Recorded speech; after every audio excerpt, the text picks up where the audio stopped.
Blog Talk Radio.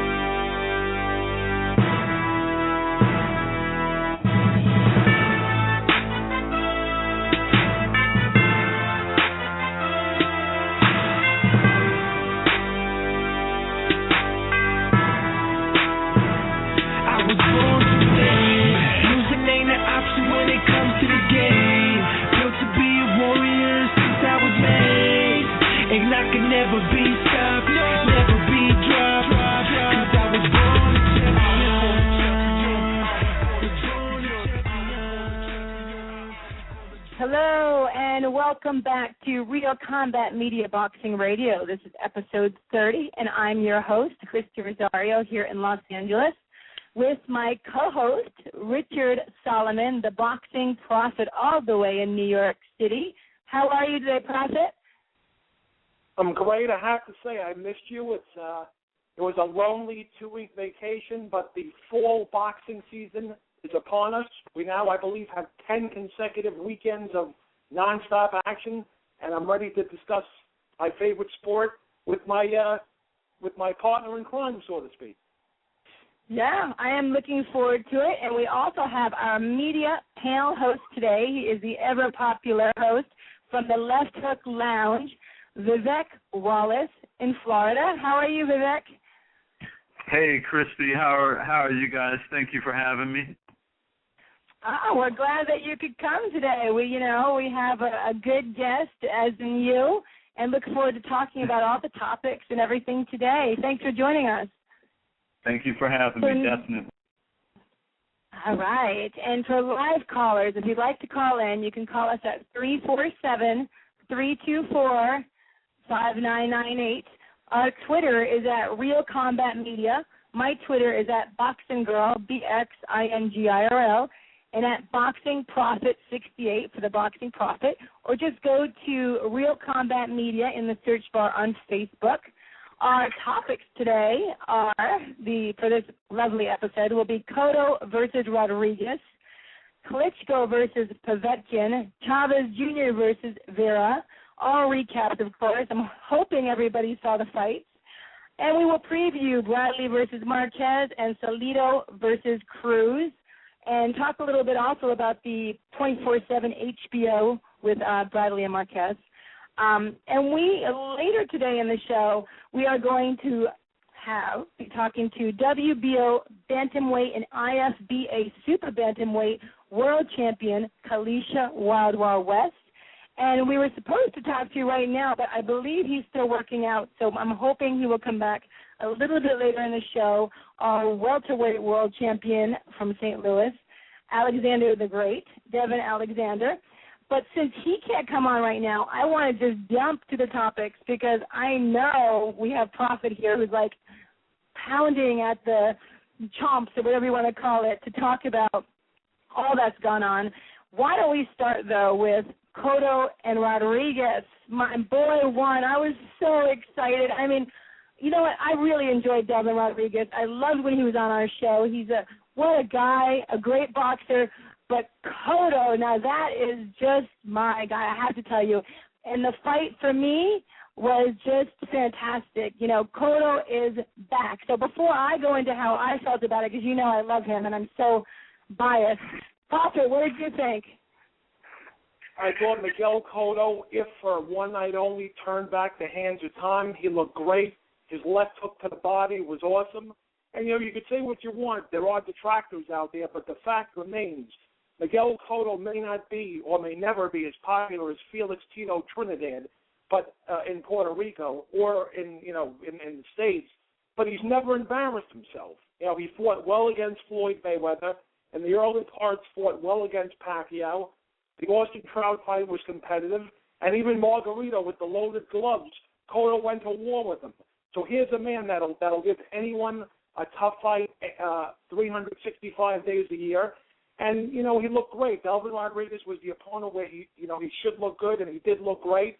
Rodriguez tried. You know, some people think Rodriguez didn't give a concerted effort. He did. He landed some uppercuts. He landed some jabs. to try and keep Cotto off of him, but Cotto was just a monster. And I think the best thing that happened to Cotto was the rest that he got in between fights. It was a long and inactive streak for him, and it sort of reminded me, it wasn't as long, but it reminded me when Trinidad came back and systematically destroyed Ricardo Mayorga, it seemed like the rest did Trinidad well. And now Miguel Cotto, will move on to bigger and better things, and we'll talk about what's next for him in a little bit. But on this particular night, this past weekend, the old Cotto resurfaced. He looked great. He's great for boxing. A lot of people tuned into HBO and watched it, and I'm just glad for him. There's nothing you can say. You can't criticize any part of Cotto's performance. Like I said, the jab was there, the left hook to the body, his signature shot was there. He threw punches in bunches. Even his foot movement looked great. It was just a beautiful turn back the clock performance for a guy who's very, very hard not to root for. Yep, he's very hard not to root for. And, and I beg to differ. I think Cotto is as popular, and I always liked Tito Trinidad, but I think he's as popular. Vivek, what do you think about the fight? What did you think? Did I lose you? Oh, maybe he's on mute. Sorry. There you are, Vivek. No problem. No problem. Yeah, I thought it was a great performance. I think the hunger, the passion, all the things that made Cotto before the Margarito debacle. I really think he looked like the younger Cotto in terms of the aggression. The thing that makes him more dangerous now is that he has the education that all these years of experience has gotten him in the ring. So I think that he's a much more dangerous fighter. But I do want to say one thing, though. One thing that I want to pay attention closer to going forward. I always I like to look at things from both angles, so to speak. I think that would be my positive. If I had to draw a slightly negative just to balance it out, I don't know how much he was challenged with a guy who only landed 7 punches. When it comes to Cotto's ability to perform at the highest level, I think his heart is always there. But I'm a little cautious saying that he's definitely going to be the Cotto we knew, because I don't know what he's going to do or how he's going to respond when there's a live person who's actually landing punches and able to take his punches and inflict their own damage. So that's the only thing I think we didn't see the other night, how he's going to handle adversity under the tutelage of Freddie Roach and with his new, I agree with the statement earlier about the rest helping him. I think he looked as good as we could have seen him. But again, just to recap it, my only question is whether or not he remains that stable mentally in the midst of someone like a Canelo or a Martinez who can take those punches and won't fold as easily. With Devon only landed 7 punches, I don't know if we've truly got a full gauge of where Cotto really is right now. Yeah, it's hard, when I'm listening to you, and I'm glad you brought up the other point of view, but I always feel bad, being a person that was a fighter as well and knowing the training and the preparation. Nobody ever wants you to be called a B or a C fighter, and I like Devon Rodriguez. I think he's very talented, but like you were saying, how challenged was Cotto? I'm hoping he was very challenged. I'm hoping he just made Rodriguez look that way and only throw 7 punches, because Cotto's hooks were fantastic. I mean, that again, that's the old Cotto. What I felt bad about was that second punch was very unnecessary when Devon was going down, when he got the hook, and then the hook to the face as he was going down. The referee, I was hoping, would have stepped in. And, it's hindsight, and you're in the ring, and I know as a referee it's not always easy to get there. I was hoping he could have got there before that last punch, because that could have been very, very damaging for Rodriguez. And, Cotto, I like Cotto very much. I just like his demeanor. I like his boxing, his style. I like that he's such a family guy. I was at the WBC Legends of Boxing Awards about a week ago, and I got to meet Cotto briefly, and he was very serious, as Cotto is, and he didn't look at me very much, and, I really wanted to interview him, and he wasn't taking interviews, but he was very polite, and his daughter was like a bright light sitting there next to his wife. Like, what a smile, and what a presence. And his wife, and and then he was there, of course, with his friend Brian, and he got an award, and he's very gracious, and then he was out of there, and I'm sure he's probably hungry and just thinking about the fight. But I enjoyed meeting Cotto, and also about the awards. It was great. WBC, I had Mikey Garcia there, and his father got an award, and Jill Diamond Chastain received an award, and Eva Futch received an award for, her husband. And it was a really nice night. Michelle Chong, and I got to see Jack Reese and Tom Taylor, all the officials that you see, the referees and judges, and I had a good time. But back to Cotto. So here we are. We had a fantastic fight. He stopped Rodriguez in 3 rounds. Now people are throwing out Sergio Martinez. Do we really want to see Cotto go up in weight, 5'7", go up in weight to fight Martinez? What do you think, Prophet? I love this fight more so than the Canelo fight, because if he does beat Sergio Martinez, he'll be the only fighter from Puerto Rico to ever win 4 titles in 4 different weight classes. So he could go down as possibly the greatest Puerto Rican fighter of all time. And let's, in boxing's one of these weird sports where you're only as good as your last fight. What have you done for me lately? One of my favorite singers, Janet Jackson, used to sing back in the day. And Sergio Martinez in his last 2 fights hasn't really done much. He held on for dear life against Julio Cesar Chavez Jr. in the 12th and final round. And then I thought he got a gift decision against Martin Murray in his home country of Argentina. Martin Murray knocked him down once, should have knocked him down twice, but the referee ruled the second knockdown incorrectly a slip, and he basically escaped with a controversial decision. I think Cotto's going to be all over Sergio Martinez from the opening bell.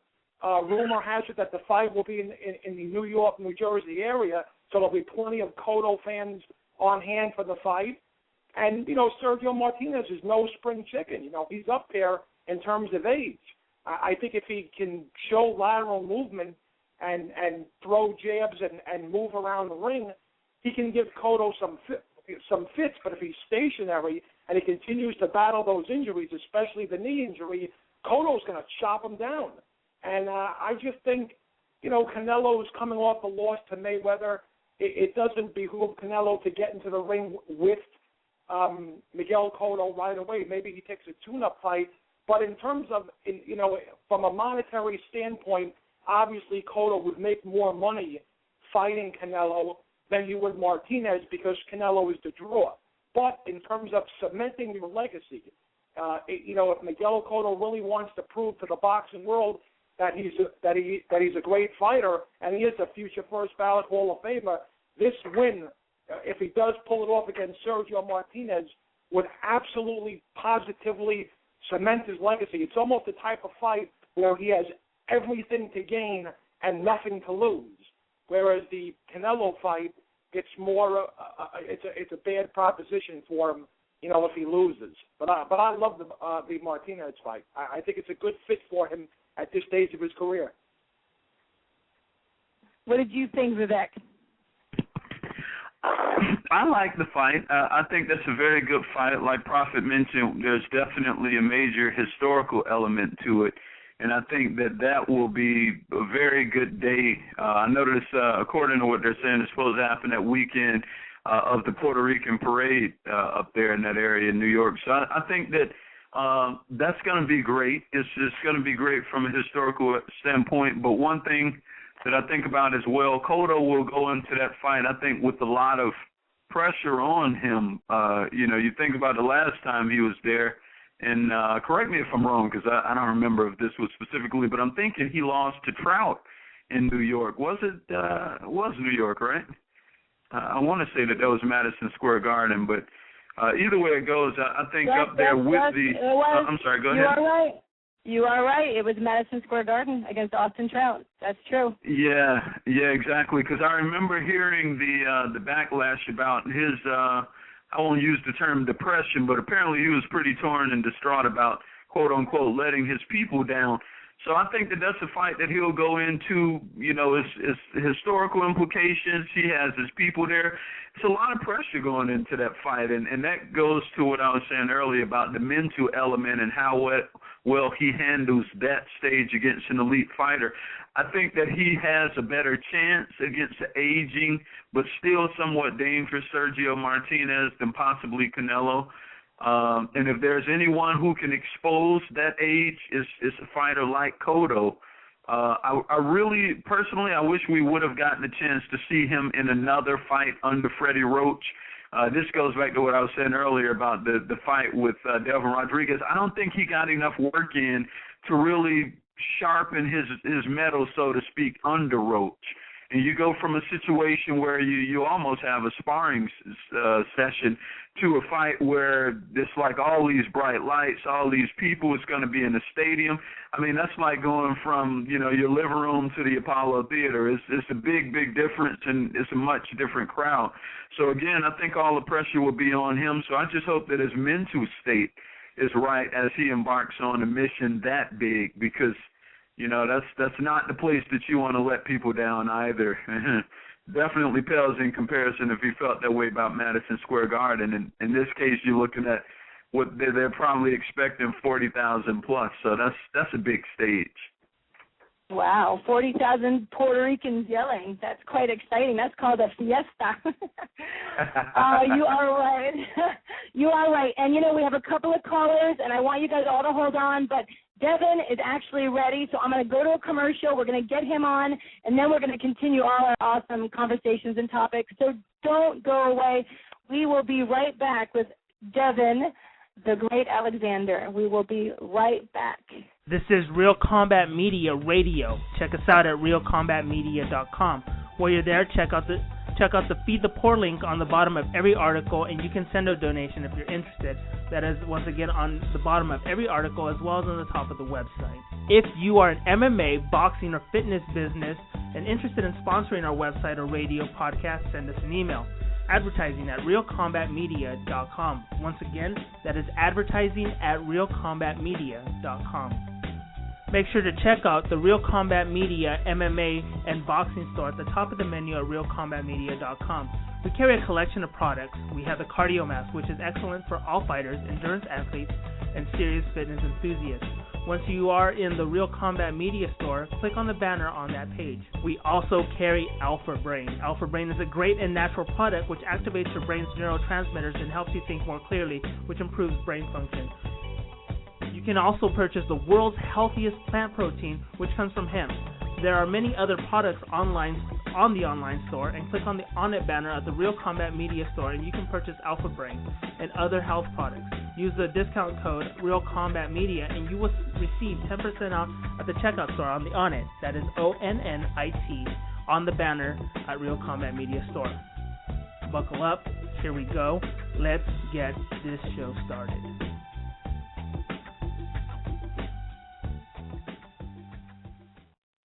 Welcome back to Real Combat Media Boxing Radio. If you want to call us at 347-324-5998. You can Twitter us at Real Combat Media. You can find me at Boxing Girl, BXINGIRL, or the Boxing Prophet at Boxing Prophet 68, or just find us on Facebook at Real Combat Media in the search bar. I am very happy to say that he's on his way to training and he's driving, but he's here for us. Our welterweight world champion from St. Louis, Missouri, home of my grandfather, Alexander the Great, Devon Alexander. How are you, Devon? Hey, how are you guys? Thanks for having me. We're good. You're here with the Boxing Prophet and Vivek from Florida, so you got a full team ready to hear all that you have to say. You're on your way to train?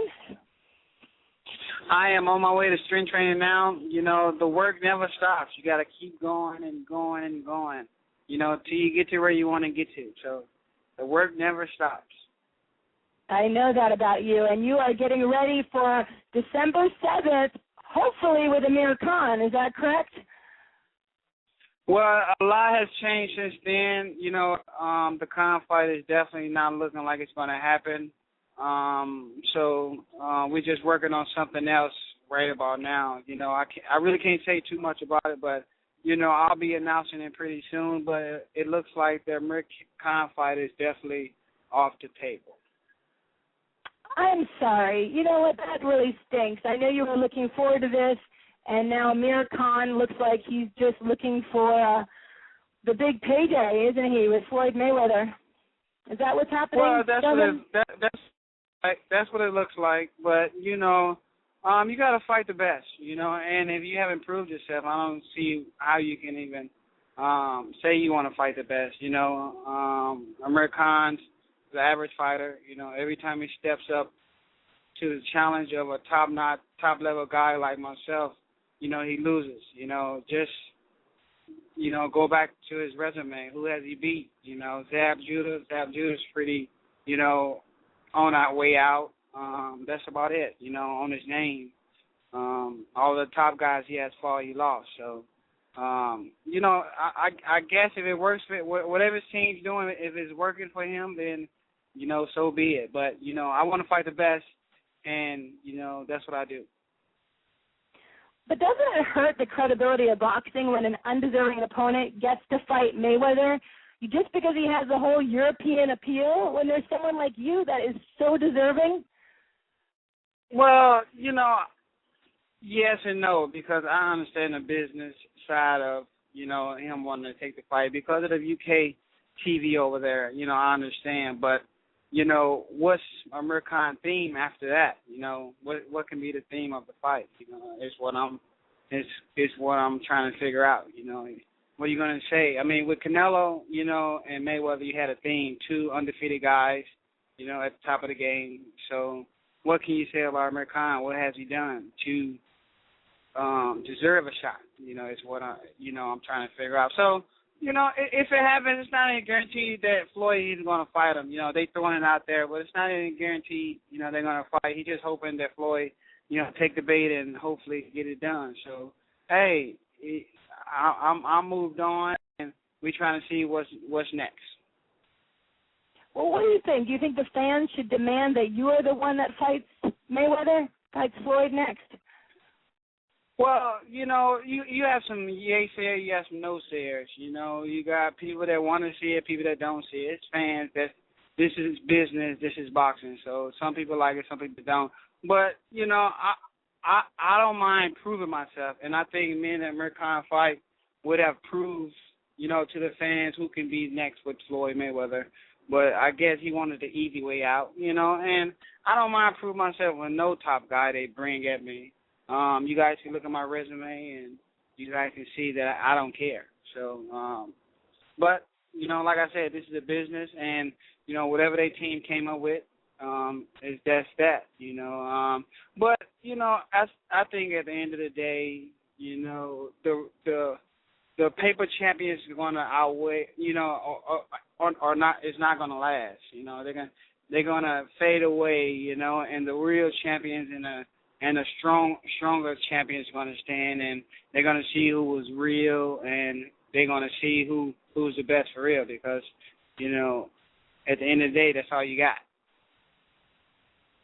Yeah, it's just a shame, I mean, I know myself in particular, and a whole bunch of other fans were just waiting to see you and Khan, and then so you could use him as a stepping stone, and then move on your way. Right. But you know what? Right.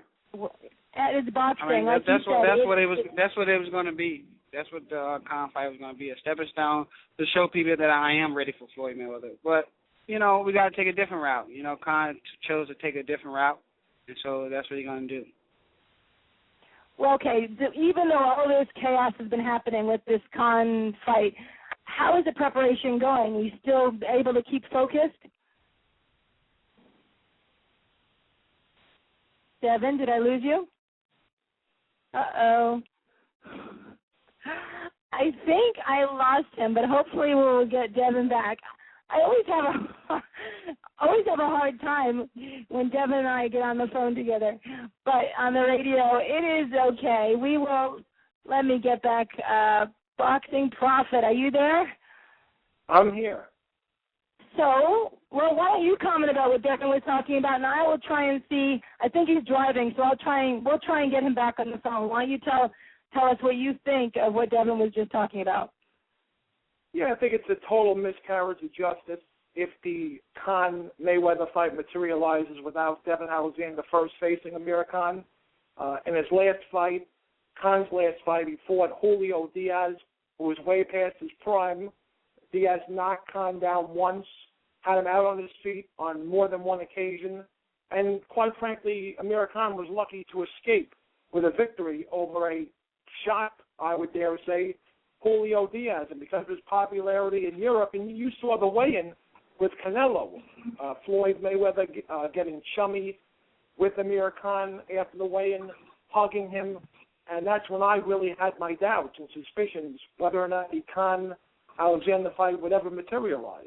Why would Khan take a risk in fighting Alexander and losing the big payday against Mayweather?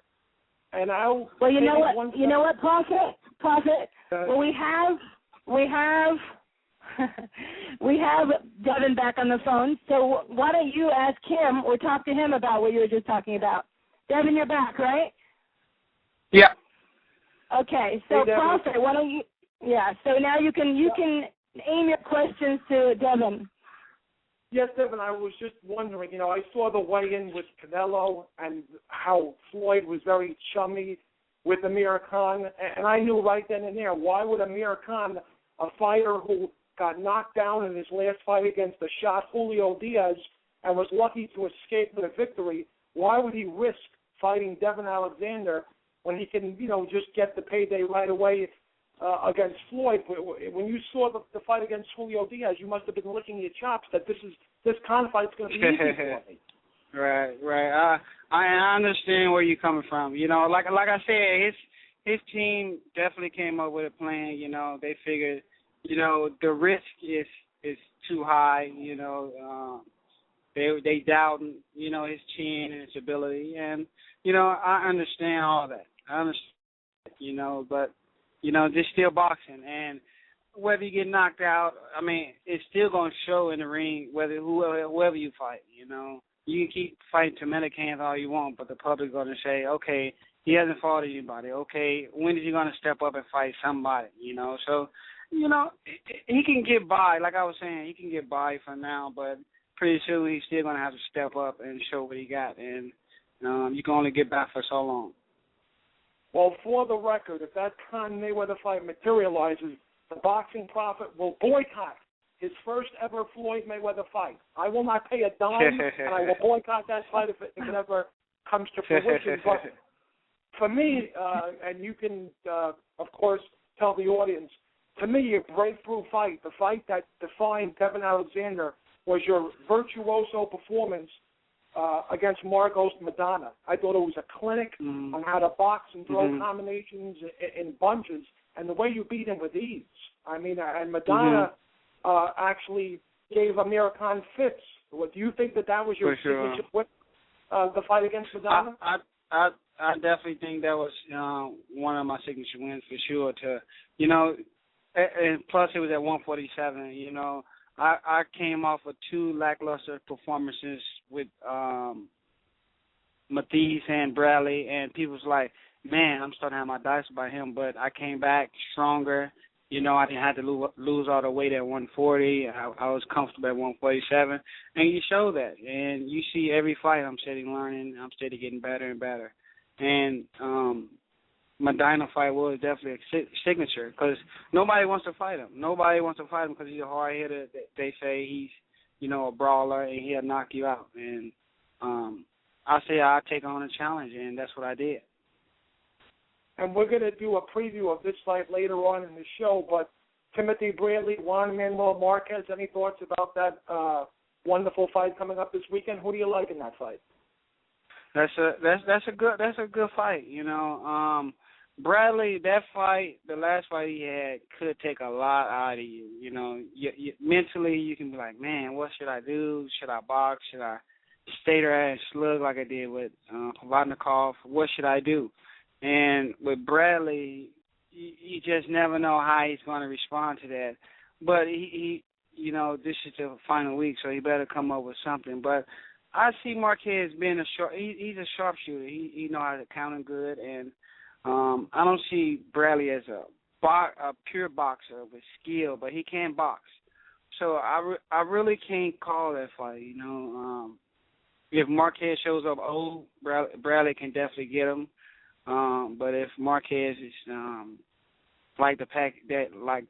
Marquez that fought Pacquiao, he definitely can get him. He definitely can get Bradley. So, it's a 50-50 to me because Marquez is 40, and Bradley coming off a hell of a fight with Podnikov.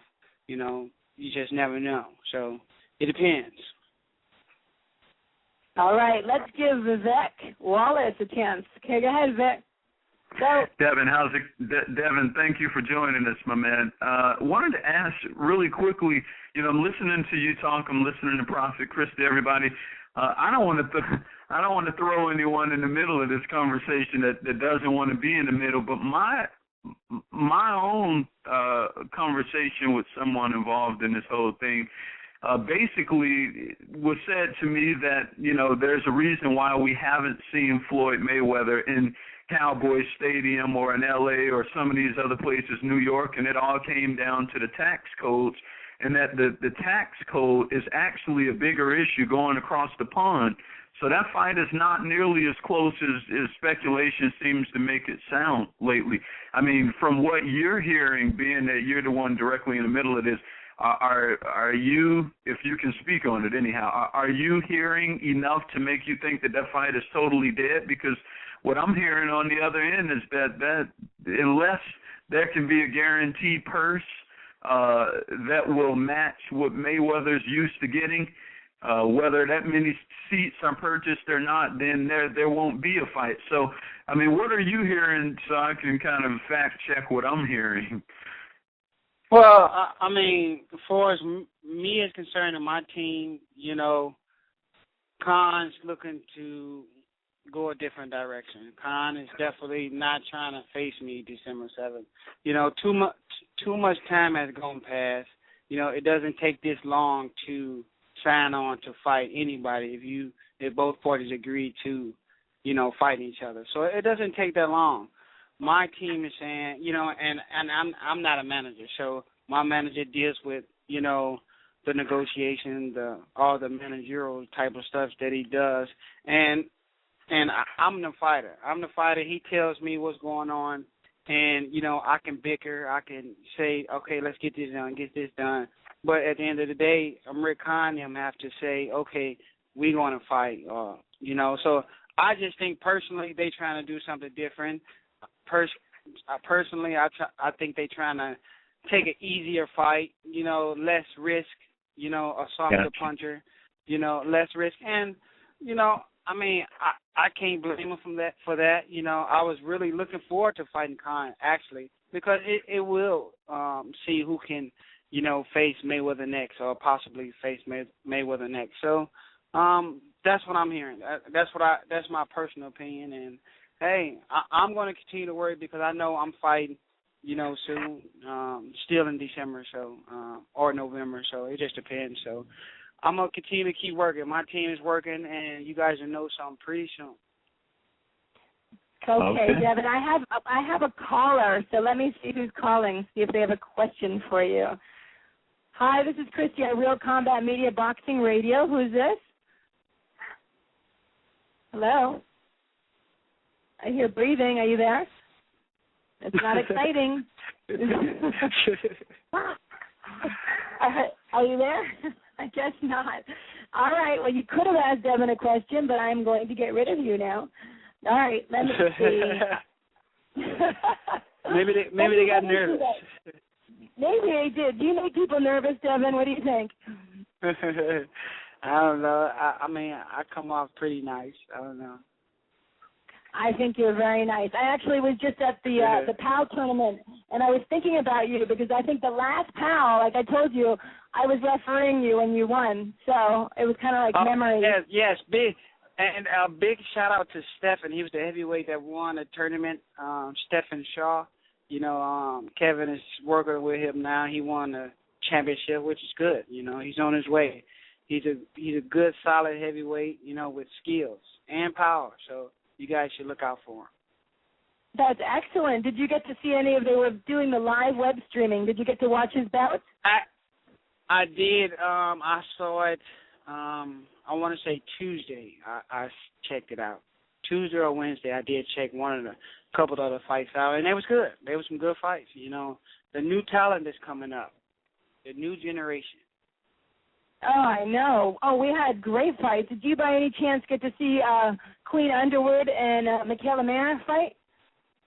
I didn't, but I heard it was a good fight. It was fantastic. Queen is our Olympian from the last Olympics. Michaela was in the Olympic trials, and it was a fantastic fight. If you have a chance, there were many, many fantastic fights. And congratulations to your friend that won. And you should come back sometime and check out the pile. People would love to see you again. I want to see. I love seeing that type of stuff. I know, and it's that's the best of the best in the United States. I think I have Kaliesha West on the line, who's coming on after you, Devon, and I want to see if she has a question for you. Let's see if she's there. Let's see if the Wild Wild West is there. Hold on. Kaliesha, are you there? Yeah, can you hear me? I can. You hear me okay? I can hear you. The last caller wasn't you, so it was someone heavy breathing for us, so don't worry. So we now have Kaliesha, Wild Wild West, world champion on the line. And do you have any questions or anything for Devon? Well, I do know that Devon Alexander, we've met before a couple of years ago, and you and your whole team, I have so much respect for you guys. You guys are all so humble, and you work so well together. You're a true champion in and out of the ring. And I do follow you on Twitter, and I look forward to all of your matches coming up and what you've done in the past, and continue to keep being a great example of a role model as a good fighter, okay? I appreciate that. I definitely appreciate that. It's statements like that that makes me keep going and continue the right path, and I definitely appreciate that. Yeah, you're very humble. I know that you have a lot of Amir Khan haters out there, and I'm always having to argue with them on Twitter, but I got your back like a backpack, okay? Yeah, it's a lot. They talk a lot on Twitter. They talk a lot of trash on Twitter. That's what it's for. Opinionated people. Yes. Kaliesha. Wait, Devon, have you seen Kaliesha's newest video? Talking to Floyd Mayweather? I haven't. You have to send that video over there. You have to send that over to Devon so he can take a look. What do you think? Yeah, no, I can't believe I didn't send it over to me. That video. Hey, Devon, when I made that video, I didn't think anything of it. I was just making it out of frustration with women's boxing. As you know, I'm sure you've heard before, the struggle is completely different as it is for the men. And I know that there's a lot of red tape that the men go through as well. But just imagine that times 10. That's what the women go through. Oh, for sure. I can imagine. Oh, yeah. And, the video that I made has been recognized by Lennox Lewis, Patrick Ewing Jr., Mike Tyson, Iron Mike Productions, and even Dateline's host from NBC. So there's a lot of people who didn't know about, women not getting that opportunity to be televised that are now knowing. They now know that, hey, we're over here struggling. Did you know it's impossible for us to get on televised cards? And now that I'm letting them know, they're getting behind it, they're following it, they're talking about it, and that's really what women's boxing needs, is they need someone to address it, talk about it, not let it rest until there's an answer from the promoters, who are the ones who make these calls. Right. Well, that's definitely news to me, and you just put some red flags up in my ears, because I didn't know either that, women was going through that. So, put that on my Twitter. I definitely will check it out and get it out there, I think you guys should get a first shake. I think you guys work just as hard as us. And, if you have the desire to do what you want to do, if you have the desire to box, you should, and be recognized for it, and I want to put it out there for you, too, if I can. Thank you. Well, I love that, that's man. Exactly. That's awesome. Oh, I'm sorry. Go ahead. No, I was just saying I love Devon. I love that you're open-minded like that and everything. But Kaliesha, we're going to come back and talk more about that. I just want to make sure, because I think Devon has to go train before he leaves. So hold on. Don't leave me, Kaliesha. You're still there, okay? Yeah, no problem. I just want to make sure that, let me see, that our boxing prophet, who's my co-host, has anything to say before we let Devon go. You have anything else, Prophet? One more quick question for the champ. I know there are millions of baseball fans in St. Louis, whatever you want to call it, that are peeing in their pants. Tomorrow night, Game 5, winner takes all. Oh my God! Who's going to advance to play the Dodgers? Will it be your St. Louis Cardinals, or will it be the Cinderella story Pittsburgh Pirates? I need a pick. You know, you have to admit, St. Louis do some amazing things at times. You know, the year that we won the World Series, did you see the game? I mean, it was like it was destined for us to win that year or something because, you know, it was a crazy, crazy game. But, you know, Pittsburgh, they're playing pretty good, you know. And, you know, I think the Cardinals are on. I think we're going to take it by 1.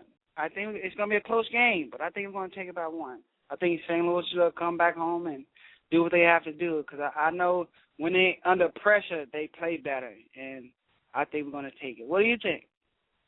I think St. Louis should win. I hope you're right. You know, everyone loves a Cinderella story, but I think St. Louis match is better, the better matchup for the Dodgers. I want to see old-school franchises go at it. St. Louis against the Dodgers.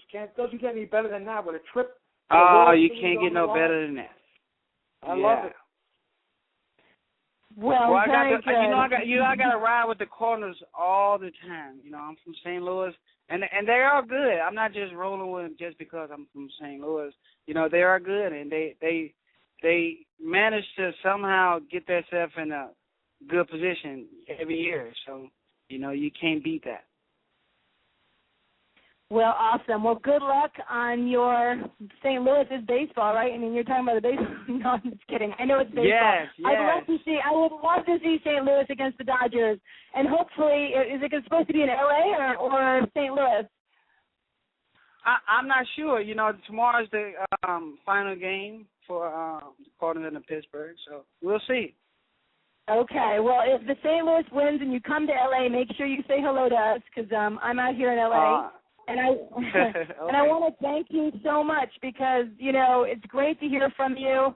Amir Khan doesn't seem like he really wants to talk about it, so thank you so much for coming on and speaking the truth, Devon, as always. No problem. No problem. And we'll all be looking forward to who you are going to fight, and hopefully it's someone that you feel is worthy of fighting you, and we'll definitely pay for that fight. So thank you so much. I appreciate that. All right. Take care. Have a wonderful day, and we're going to go to a commercial. Okay. All right, Devon. Thank you. Bye-bye. We're going to go to a commercial. We'll be right back with Kaliesha, Wild Wild West. This is Real Combat Media Radio. Check us out at realcombatmedia.com.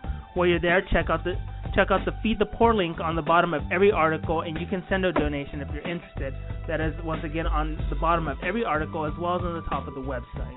If you are an MMA, boxing, or fitness business and interested in sponsoring our website or radio podcast, send us an email. Advertising at realcombatmedia.com. Once again, that is advertising at realcombatmedia.com. Make sure to check out the Real Combat Media MMA and boxing store at the top of the menu at realcombatmedia.com. We carry a collection of products. We have the Cardio Mask, which is excellent for all fighters, endurance athletes, and serious fitness enthusiasts. Once you are in the Real Combat Media store, click on the banner on that page. We also carry Alpha Brain. Alpha Brain is a great and natural product which activates your brain's neurotransmitters and helps you think more clearly, which improves brain function. You can also purchase the world's healthiest plant protein, which comes from hemp. There are many other products online on the online store, and click on the On It banner at the Real Combat Media store, and you can purchase Alpha Brain and other health products. Use the discount code Real Combat Media, and you will receive 10% off at the checkout store on the On It. That is ONNIT on the banner at Real Combat Media store. Buckle up. Here we go. Let's get this show started. Welcome back to Real Combat Media Boxing Radio. This is episode 30. You are live, and you can call us at 347-324-5998. You can Twitter us at Real Combat Media. My Twitter is Boxing Girl, BXINGIRL, and the Boxing Prophet 68. You're here with our Boxing Prophet, who's my co-host, Richard Solomon, and our guest media panel host is Vivek from Florida, Vivek Wallace. And we are back with Kaliesha, the Wild Wild West. How are you, Kaliesha? Hey, I'm doing good. How are you? Good. Thanks for coming on today. I was looking forward to talking to you. No, thank you for having me. Am I coming in clear? Now you are. I heard a couple of little squeaks, but now you sound great. You sound great. I want to tell you, I started watching Capture, your show Capture on the CW, just because you were on it, and it was an interesting show. What did you think? It's a reality show. Let's tell everybody. Yeah, you know what? When I first heard about that show, it was all by accident. It was so funny how it just came about, and when I started going through the process of interviews and getting screened, and I started realizing I might get chosen for this show with my real-life boyfriend. This is going to be crazy. And I was like, oh, man, and then when I went into it, it was such a huge project that CW was working on that no one knew what it was about. No one knew what exactly it'd be like. No one knew we would be living outside for a month with no showers, hardly eating anything. So I can honestly admit it was one of the hardest things I've ever done. I mean, it's the same as when you're a boxer and you're dieting, getting ready for a world title fight, and you could barely, eat anything. It's actually worse because, for boxers, we get all the good nutritional supplements that are valuable for us and vitamins. And when we were out in those woods, they wanted us to get weak, and they wanted us to, show hunger, starvation, and whatnot. So I just have to admit that it was one of the hardest things I've ever done, and it was a priceless experience. It was priceless. Well, wait, before we go on a little bit, I want to go back. Now, Matt Rosado, that's your real-life boyfriend, and he was your partner in this, right?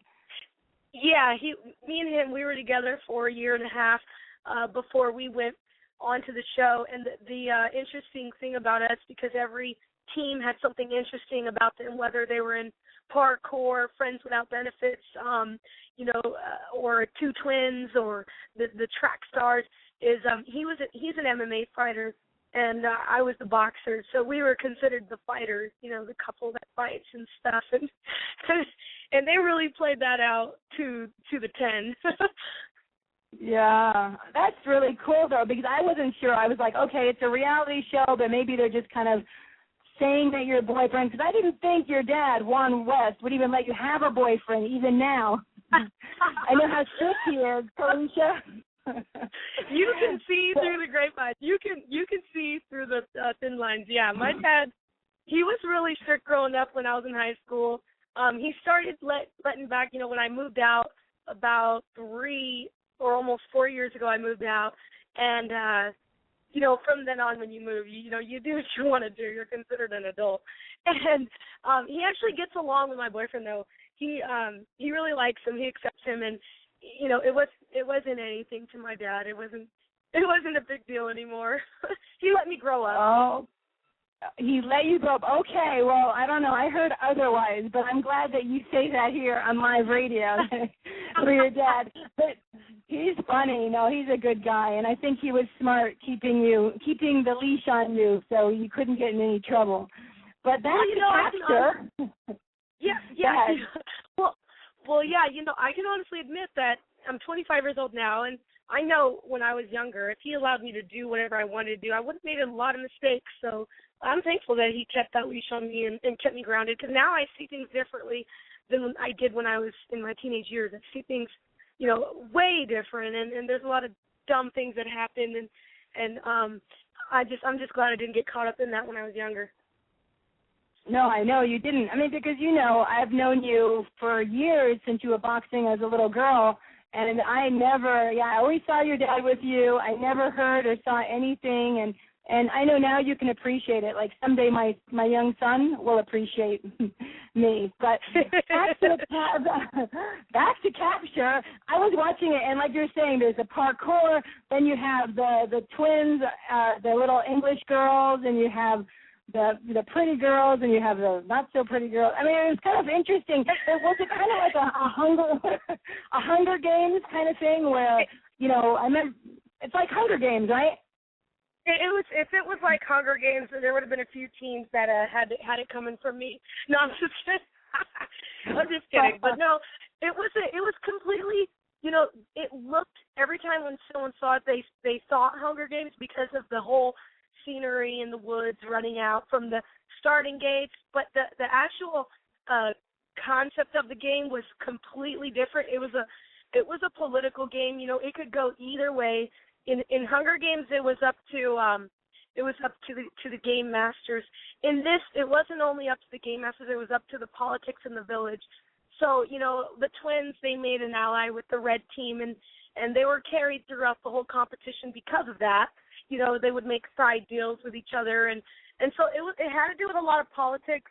You know, I'm more of a athletic. You know, I like to compete with strength, and when it came to the whole mental perspective, I was like, you know, let's try to just never get captured. Right. And, you know, and I didn't get to see the end, so how well did you end up doing? Well, we made it to 9 out of 10 episodes, and it took 3 sabotages to take us out. A sabotage is when a player puts a disadvantage on you throughout the hunt. The first sabotage that was put on us, we were tied together, and we were in a chase 7 times, and we still outran the hunt team. And then the second sabotage is we were contained in a small area on the map where we couldn't leave that area. So if the hunt team saw us, we were guaranteed going to get captured, but we were so quiet that we were never seen. And the third sabotage that was put on us was landmines, that if we stepped in that area, the hunt team would see exactly where we were. And, you know, we went all the way throughout the entire hunt, and in the last, you know, few minutes of the hunt, we stepped in one of those landmines, and we could never see where they were, you know. And sure enough, the red team, the 2 G.I. Joe-looking guys, came running after us, and, you know, we were captured, and that was at the ninth episode out of 10. So we were really, really close, and it was devastating to be captured. If you watch episode 9, you'll see a lot of people say it was the most human moment of the entire season because, you know, I had a breakdown. I hate losing, as we all know. Oh, so I'm going to have to watch episode 9. I didn't get to episode 9 because, like, I watched, like, the first couple episodes, and I was like, they didn't show you as much in the beginning, and I was getting very frustrated with it. You know, I didn't care what the twins were doing or the yellow team, and, you know, I know they put them in jail, and, you know, God, some of these people. So I wanted to see you. So now I'm going to go back. Go ahead. Right. Well, the way they edited it is, if you notice, the teams that they showed a lot of TV time on were the teams that were going home. They saved the later episodes for, you know, the teams that had to do with coming time close to elimination. So, you know, they showed a lot of gray team, purple team, blue team in the first 4 episodes because they were one of the first few teams to go home. And then as the episodes go on, you know, they start showing more of the teams that are, you know, getting ready to go home. That's how they ended up editing it. I noticed that as well.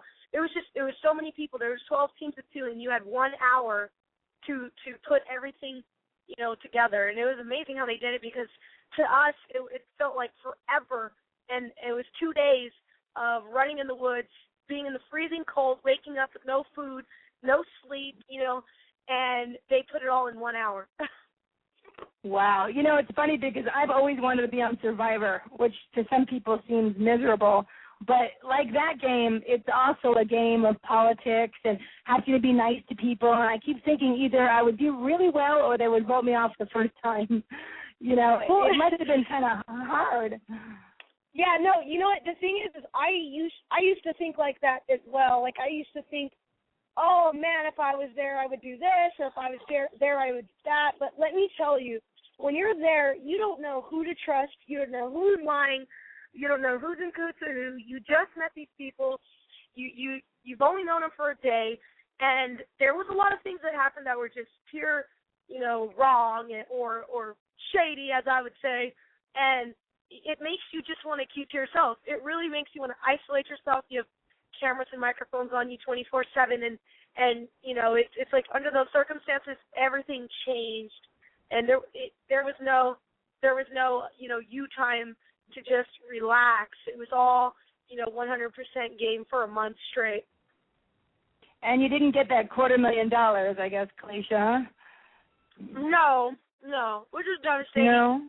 Because I haven't gotten it in boxing, so yeah, it broke my heart. So did you get any kind of prizes for lasting 9 episodes? Well, we were paid. We were paid every day. Everyone who was on the show was paid per day.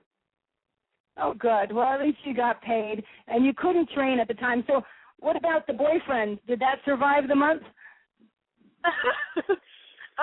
Yeah, it did. It did. And when he going into that, I was kind of nervous. I was like, okay, this is either going to go one or two ways. One, he's going to hate my guts, or I'm going to hate his guts. Or two, we're going to be best friends. And we ended up best friends. We ended up closer. We were forced to sleep next to each other, super stinky. It was oh my gosh. I've never been in those circumstances with anyone in my life, let alone my boyfriend I've only known for a year and a half. So it was pretty funny. And I saw those beds, too. I saw those metal beds. They were like twin metal beds, weren't they?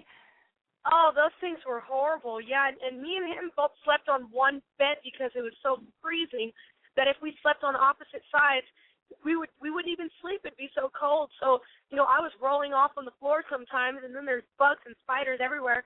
And it was funny because the first few days, I still smell like perfume and lotions, and I smell good, and all these bees and ants are just attacking me. And after about a week in, I just became one of the wild. They didn't even recognize me. I'm sitting right next to bees, and they're going away from me because I don't smell interesting. That's so funny. So you stunk, girl. I can tell. That's hilarious. I'm not afraid to admit that. No. Well, at least you didn't get stung or bit, so that's the good part. But that is really cool, though, that you were on Capture. I envy that. I love reality shows, I have to admit, so I think that's cool. What I want to do is I want to take a commercial, and then I want to come back and talk to you about your video and your boxing, because we haven't got to that. And I know the guys on this line are saying, what the heck, we need to talk about her fighting. So will you hold on? Yeah, no problem. Awesome. Don't go away. We'll be right back with Real Combat Media Boxing Radio. This is Real Combat Media Radio. Check us out at realcombatmedia.com. While you're there, check out the Feed the Poor link on the bottom of every article, and you can send a donation if you're interested. That is, once again, on the bottom of every article as well as on the top of the website. If you are an MMA, boxing, or fitness business and interested in sponsoring our website or radio podcast, send us an email. Advertising at realcombatmedia.com. Once again, that is advertising at realcombatmedia.com. Make sure to check out the Real Combat Media MMA and boxing store at the top of the menu at realcombatmedia.com. We carry a collection of products. We have the Cardio Mask, which is excellent for all fighters, endurance athletes, and serious fitness enthusiasts. Once you are in the Real Combat Media store, click on the banner on that page. We also carry Alpha Brain. Alpha Brain is a great and natural product which activates your brain's neurotransmitters and helps you think more clearly, which improves brain function. You can also purchase the world's healthiest plant protein, which comes from hemp. There are many other products on the online store, and click on the On It banner at the Real Combat Media store, and you can purchase Alpha Brain and other health products. Use the discount code Real Combat Media, and you will receive 10% off at the checkout store on the On It. That is ONNIT on the banner at Real Combat Media store. Buckle up. Here we go.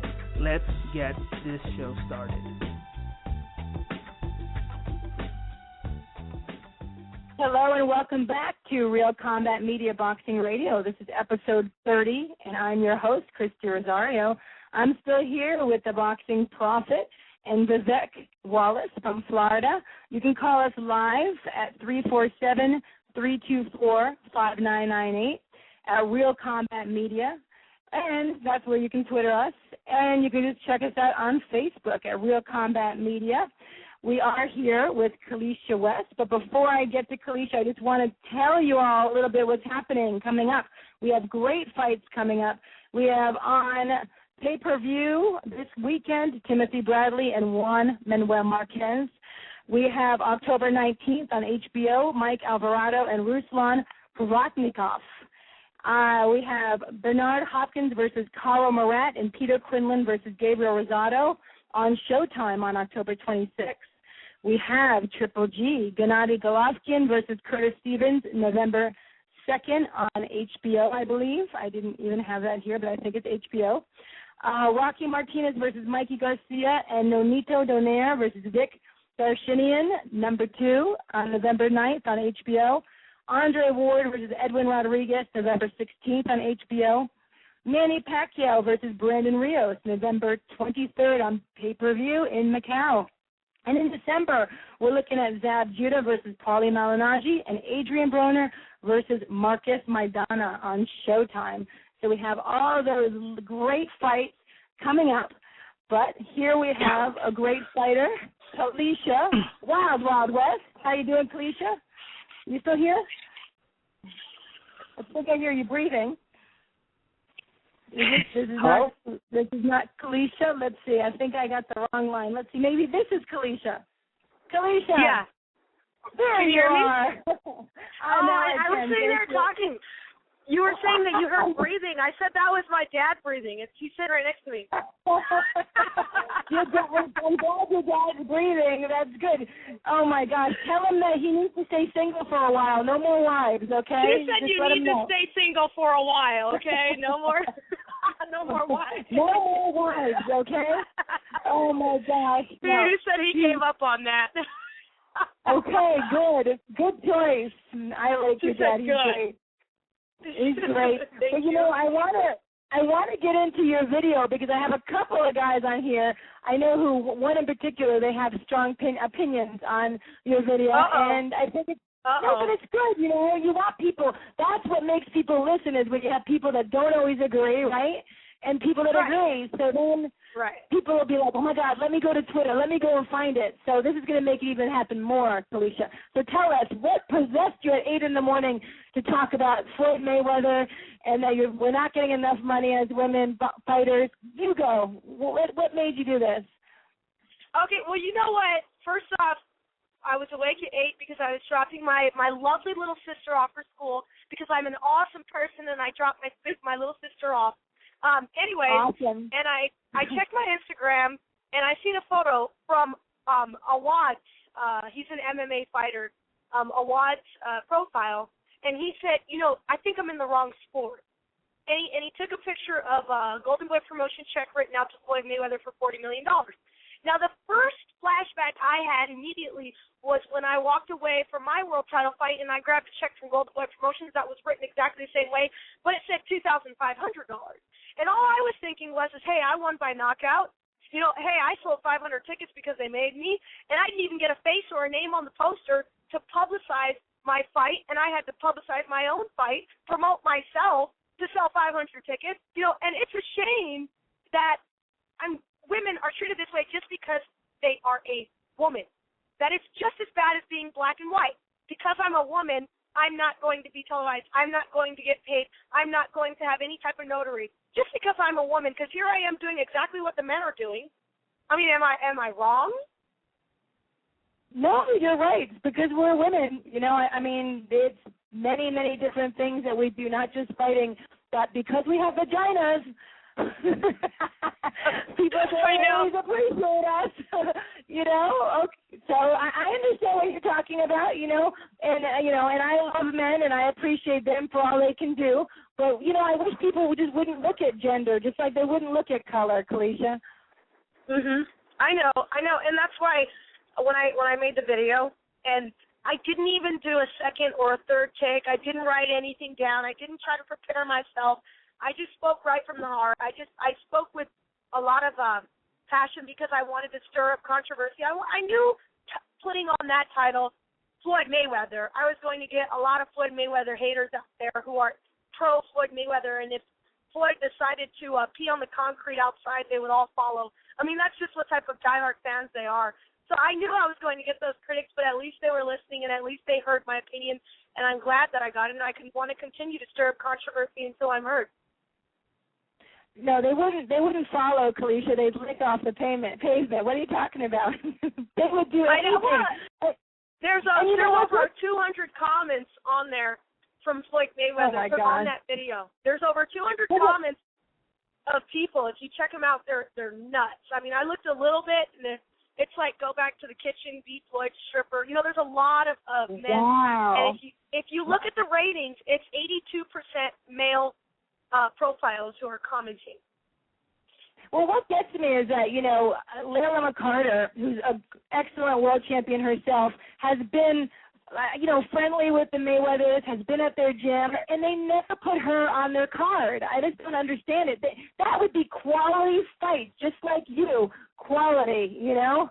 Oh, I don't get it. Sad. That's sad because, you know, my dad, he's always telling me, and I know myself, Layla McCarter is, you know, pound for pound, you know, the greatest female boxer. She's amazing. And she's right there in Vegas, and she's right there with Floyd, and she's right there as their neighbor, and they shouldn't even hesitate to display that type of talent on their cards. I mean, look at Mia St. John back in the days was on the undercard of Golden Boy Promotions. They took care of her. They built her up from that. She wasn't always televised, but she was always on a card. At least do that. Put us on your card. TNT Promotions, you know, is a whole new avenue of promoting. Floyd, you know, he knows if it's not about Floyd nowadays, not many people want to hear it. You know, when you think of boxing, you think of Floyd Mayweather. He put himself in the spotlight. He put himself as the number one target. You know, everybody wants to fight him. I heard even Bernard Hopkins is calling him out. Like, that's ridiculous. But when you put yourself in that predicament in the sport, then it makes you wonder, well, what about women's boxing? What about those who are, you know, who are starving for the same and equal opportunities? What about them? How do you feel about them? I just want a response. That's all I want. What did Mike Tyson say to you? I know he Twittered to you. You know, it was interesting because I wasn't the one who reached out to Tyson. I told all of my followers, I said, it's not going to be me, it's not going to be you, it's going to be all of us together who promote this word, who bring it up, and who demand a public answer on why women are not televised in the sport of boxing. And so I told everyone asked me, how can I help? How can I help?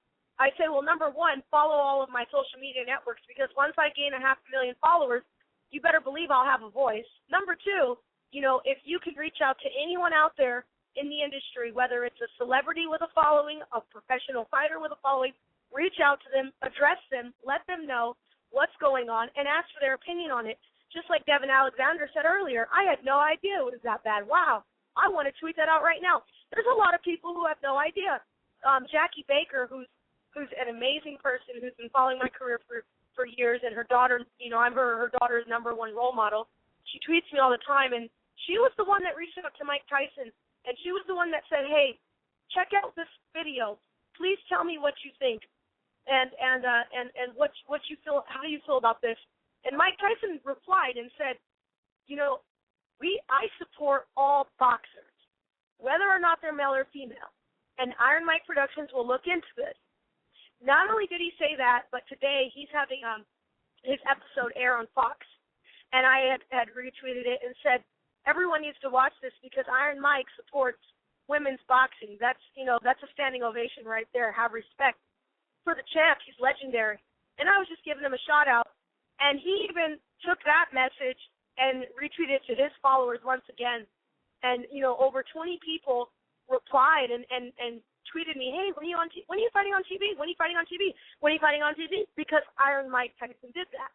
So there's Patrick Ewing Jr., Lennox Lewis. There's a lot of people who didn't know, and now they know.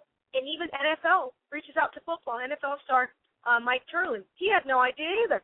You know, he was like, Kyle Turley. He was like, wow, you know, Floyd Mayweather, what do you have to say about this? He was directing his comments straight to Floyd. So it takes everyone to know the truth. Well, let's hope Mike Tyson puts his money where his mouth is. I mean, he's starting his own promotions. I know him and USA Boxing are having their little conflicts because he wants to take a lot of the top amateurs and start promoting them. He feels, as what I read, I think Mike feels that if they're going to not have headgear, these guys are going to get bruised, could get concussions before they even turn pro. So Mike would like him to pay them and to bring them on board on his promotion. So let's see. Hopefully he will have women fighting on his card. We will see. But I want to, get to Vivek and to Prophet. I'm going to go to Vivek first so he can talk to you, and maybe he has a question or an opinion. I'm sure he does. And he's been waiting very patiently. Vivek, you're here with Kaliesha. Kaliesha, let me start by saying how are you, and thank you for being here with us. How are you? Oh, I'm doing good. Thank you, and thank you for having me. That's good. That's good. If you haven't learned by now, I'm the one who had the strong opinion. I think it's pretty funny, but I'm glad that we actually get to talk about this. I was able to see your video post by Kevin Davis. I think he's more appropriately known as Carcino around the industry. Carcino forwarded me the video, and I had an opportunity to look at it. It's been a couple years, maybe 2 years or so, but at one point you and I spoke a few times because I actually am one of the few fight scribes around the sport who's been around for years that's really championed female boxing. I've worked with Ina Minzer, Anna Houlihan, who's out there with you, Sandy, Lil Tyson Seguros. I've championed the cause of female boxing greatly. My criticism of the video, and I'm just going to be honest enough to say it to you because I would feel hypocritical if I did it. My honest perspective when I saw the video, I supported every single word that you said, and I invite you to continue to do that. What bothered me was pretty much the tone. I'm going to say why. Here's the deal. When I'm sorry, you're going to say something? No, I'm listening to you. Okay. No. I was just going to say, unfortunately, the male dominated or dominant sport of boxing, there's so much chauvinism going on, chauvinistic stuff. You have guys like Floyd, you have guys like all these others who will see it and say, yeah, we should champion that, but they don't always put their money where their mouth is. And unfortunately, sometimes it's not what we say, it's how we say it. Like I said, 1,000%, I agree and support and would even retweet, repost, whatever, everything you said. But I think that the level of emotions could be either a curse or a blessing. If a person is that emotional and passionate about it as you are, I think they have to follow it because anybody that passionate, they mean what they say. They're intensely developed into what they say. But the reason I developed the criticism was because listening to a lot of guys in this male-dominant sport, they saw the tone and immediately chose to discredit the message. And my whole thing was, you know what? You don't have to separate the emotion from it and listen to what she's saying. If you listen to what she's saying what I've said for years. And I'm glad that it's coming from a female boxer, but I think although the passion helped in some ways, the tone might have turned off some other people. But I definitely want to say I supported the message and will continue to. As a matter of fact, I have a radio show that I'd like to bring you on at some point to even discuss this even further. But those were my thoughts. Okay. Well, thank you. I appreciate your opinion. I do have a response for that. If you go ahead and Google back to 2007 with Right Cross Entertainment, you'll see an open letter to the boxing community from me that pretty much describes the same exact things, a lot of similar struggles in a very passive way. And then if you YouTube search Concrete Jungle, Kaliesha on the sport of women's boxing, you'll see the same exact message delivered in a very calm and sweet way. And if you listen to a lot of my interviews in the past, I come across as a very polite, sweet, humble crow, especially in the beginning with David Avila's stories that he covered on me. I was always so thankful. If you YouTube search after I won the world title with Golden Boy Promotions, I was called up to speak for about a minute, and I was very humbled. And even though the circumstances were stacked against me, I was very polite and passive. And when it comes to this type of thing, what I came to a conclusion is if I keep being the sweet little nice girl like I have been for the past 6 years as a professional, 10 years as an amateur, your message will only go so far. You will only be heard by very few who take the time to want to listen. You're saying that a lot of the men view it and they think, oh my gosh, I don't like her tone, I don't like this, I don't like that. But I've, so far, 100% of the women who overpopulate the men by far in the United States that have viewed the video automatically stand up and say, you go, girl. It is about time someone stands up and talks like this. It is about time someone talks about what the inequality for women. Hey, did you know it goes on in soccer? Hey, and now all the women are standing up, and that's exactly what I wanted to do, because we overpopulate the men. So if the women get behind it and very few men, I'd still be in a win situation. I wasn't necessarily trying to, get all smiles and positive feedback. I wasn't trying to. If I was trying to do that, I would have sat there and said, "Hi, my name is Kaliesha. I am a 3-time 2 division." But you know what? I've done that. I've been there. I've done that, and I didn't see anything out of it. So now, yeah, I am stirring up controversy. I am speaking with passion, and from the actual media outlets, and I'm talking about some of the most random media outlets have been contacting me saying, please come on our show. Oh, my gosh, we love your energy. Oh, my gosh, we want to hear from you. We want to talk more about it. And that's exactly what I wanted. Now, if I sat on there and said, like I said before, can TMC please put a female on your card? We really deserve it. We've done this. We've worked hard. And I gave that nonchalant, monotone type of approach where I'm just so respectful. No one would have really cared because I've done that before. And you know what? I'm a fighter in the ring. I'm a fighter out the ring. Okay, hold on. I'm going to talk. Hold on. I'm going to talk. It's my turn. Vivek and Kaliesha, I love this dialogue because, Vivek, you bring up a really good point. The tone that I have often with my ex is really just trying to get my point across. But when second I talk like this, they don't hear me anymore. I think it's a guy thing. But I'm really appreciative because I love Kaliesha's passion. I'm very passionate because it's not only in boxing that I see this. As a referee, Joe, I see this. As a sideline reporter, Michelle Tafoya, for football, I see this in so many sports that, you have people like Adrian Warner who can go to a strip club and go down on a woman, and people are, loving it. They're giving him more money when he fights. Why is that? And then we have someone like Kaliesha that is passionate about what she says, and then people get turned off. Someone's, is that yours, Kaliesha? I keep hearing some extra noise. I don't know. Someone's window. Oh, I probably, can you hear me? Now I can. Okay. So it's like, Floyd Mayweather has spent years giving negative impressions and talking and flaunting money, and he gets more and more money.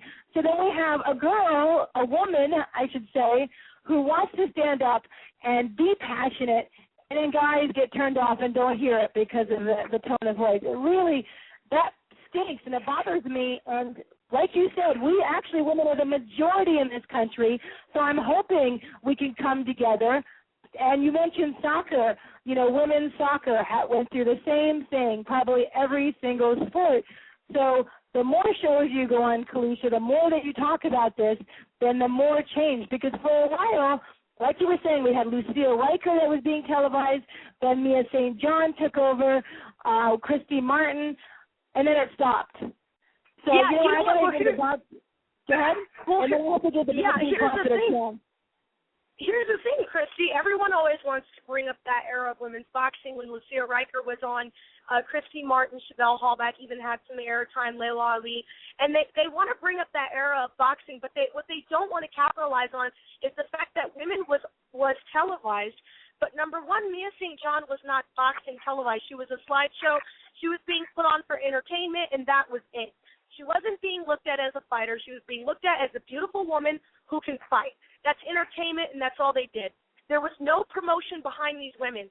When you had Dana White and introducing into mixed martial arts on television, he went behind the live of Ronda Rousey, behind the live of Miesha Tate. I learned that Ronda Rousey was a judo Olympic world champion. I learned that Miesha Tate started off as a wrestling national champion. He went and aired, 24/7 episodes of, Who Are These Two Girls, promoting it with amazing interviews in magazines and pretty much introducing these women as soldiers, as veterans in this sport that is finally going to be televised, and he struck gold with it. He did. He took the time to promote. But back in the days with boxing, you didn't have that. Lucia Riker's story should have been told, not on Shadow Boxing, her DVD. It should have been told before she stepped in the ring on television. Even Layla Ali's story was never really told. All she was Layla Ali's daughter put her on TV. Christy Martin never had a story that was told. None of these women were promoted. They were just thrown on a TV card, and that was it. They were never properly managed. They were never given warm-up fights. They were never given tune-up fights. They were just thrown in there with the best, televised, and that was it. And that was why it stopped so abruptly. Okay, you're right, except Dana White is no angel. He never wanted women. He never wanted women. He never wanted women. Right. And then, he's a businessman, so he sees he can make money, so now he's promoting, and now he's doing a really good job, and you're right, and I'm happy, but he was no angel. But you know what? I have to ask the boxing prophet, because he's been so patient, and I know he has questions. Go ahead, prophet. Well, first, let me say, Kaliesha, I heard the word vagina and strip club during this interview. I hope my mom's not listening to this live show. That's all I have to say. And also, I agree with both of you. Floyd Mayweather, and I respect him a great deal. People don't watch him because he's the best pound-for-pound fighter in the world. They watch him because, in essence, he's got a big mouth. He comes across as a villain, and they want to see him lose. Now, sure, you'll have Floyd Mayweather supporters, and the next guy that'll do that is Adrian Broner. He's the next guy that'll probably make a lot of money because he has a big mouth and people want to see him lose. But I have to say, Christy went on record telling me how good-looking she thought Lucas Matisse was and Miguel Cotto is. I just want to say I did my background on you, and it saddens me that you have a boyfriend because you are very, very, very good-looking. And I know I speak for all the males when I say that. Thank you. But my question to you is, he's a hottie. Back in your day, say this again, Christy. I said she's a hottie. she's adorable and not only can she fight, but she's a hottie. I'm sure all you guys care about that. Yes, she is. But then I say that about Lucas Batiste, Sergio Martinez, and Miguel Cotto. So I'm guilty, Kaliesha. Okay. I'm guilty. I'm guilty. Okay. And you have a very bubbly personality, which I like, and I loved the video. I thought it was great. And by the way, Christy, when I went to the Hall of Fame induction ceremony over the summer, I took a picture with Sergio Martinez. So I'm gonna fast forward that right to your Facebook page. But, yeah, thank you. My question to you, Kaliesha, is I understand your point of view.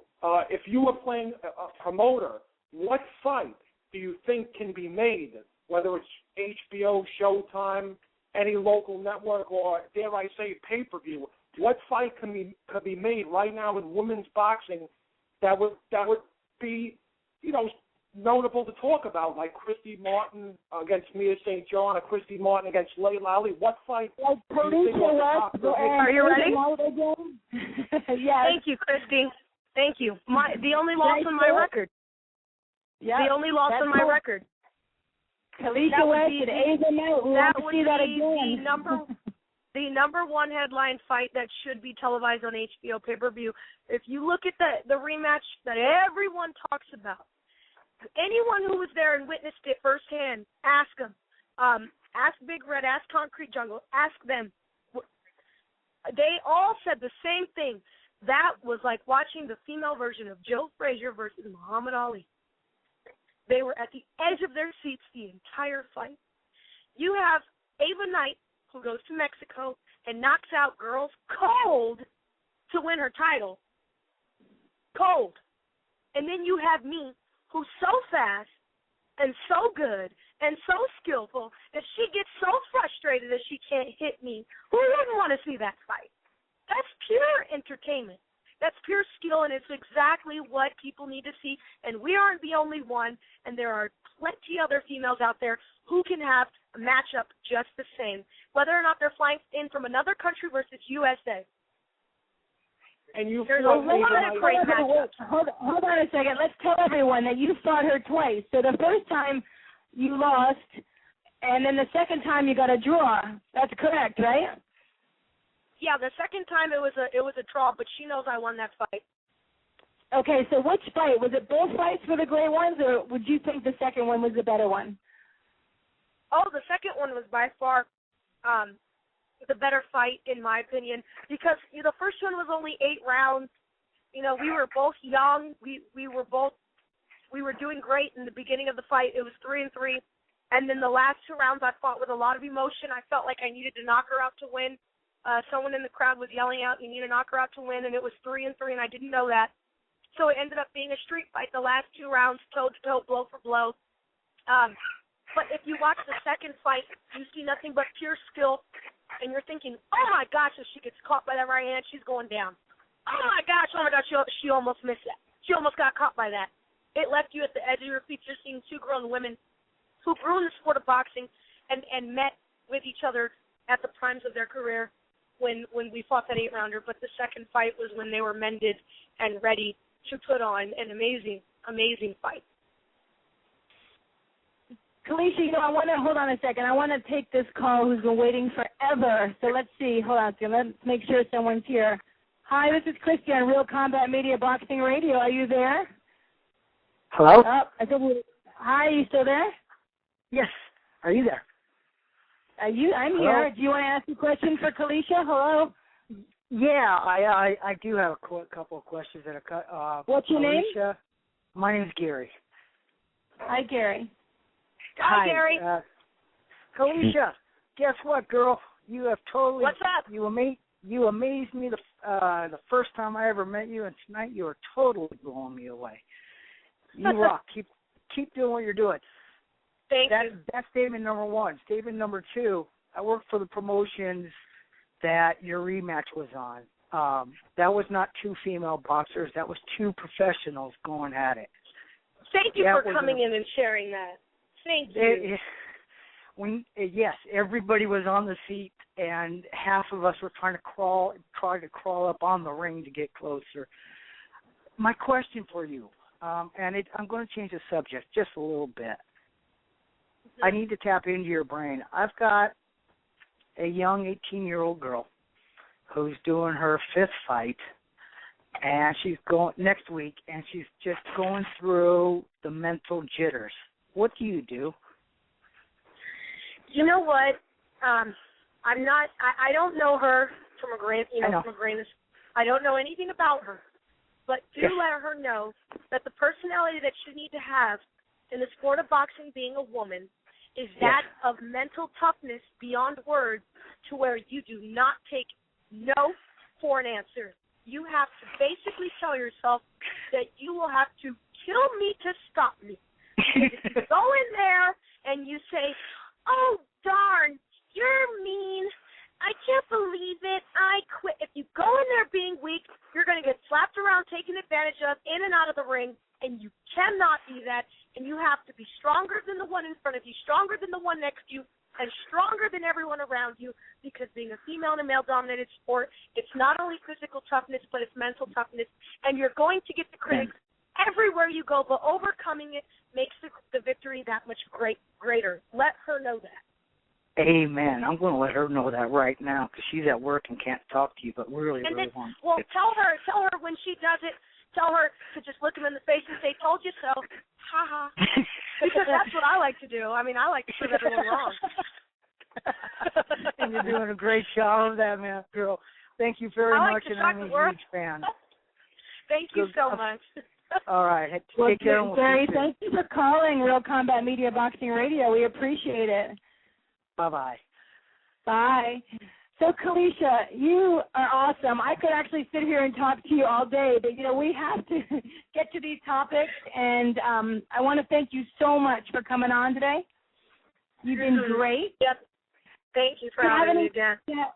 Oh, you're welcome. Do you have any shout-outs you want to tell about your Twitter, your Facebook, your Instagram, anything? Yeah, you know what?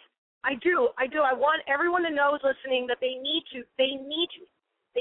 follow my social media networks because I have a lot of big things that are in plan, a lot of things for women's boxing that I'm going to do, and the more those numbers climb, the louder my voice becomes. And it's not because of me, it's because of them. And they'll be the ones who support women's boxing who make a difference in the long run. So my Twitter is at the letter K, Wild Wild West, Facebook.com/official Kaliesha West. That's KALIESHA, last name's West. And Instagram is just my name, at Kaliesha West. At Kaliesha West. Well, Kaliesha, thank you, and I hope you come on again when you can tell us when you're going to have your big fight. Do you have any, I didn't even ask you, do you have anything coming up? You know, we've been fighting to get on a card in November, so I've been training as if I have a fight coming up, and hopefully something gets finalized. Well, let us know, I'll let you know. And thank you so much. It's been great talking to you, and good luck. Thank you for keeping fighting in and out of the ring. We all appreciate it. Thank you so much, Chrissy, for having me. Take care. Anytime. You take care, too. And we are going to go to a commercial. We will be right back with Real Combat Media Boxing Radio. This is Real Combat Media Radio. Check us out at realcombatmedia.com. While you're there, check out the Feed the Poor link on the bottom of every article, and you can send a donation if you're interested. That is, once again, on the bottom of every article as well as on the top of the website. If you are an MMA, boxing, or fitness business and interested in sponsoring our website or radio podcast, send us an email. Advertising at realcombatmedia.com. Once again, that is advertising at realcombatmedia.com. Make sure to check out the Real Combat Media MMA and boxing store at the top of the menu at realcombatmedia.com. We carry a collection of products. We have the cardio mask, which is excellent for all fighters, endurance athletes, and serious fitness enthusiasts. Once you are in the Real Combat Media store, click on the banner on that page. We also carry Alpha Brain. Alpha Brain is a great and natural product which activates your brain's neurotransmitters and helps you think more clearly, which improves brain function.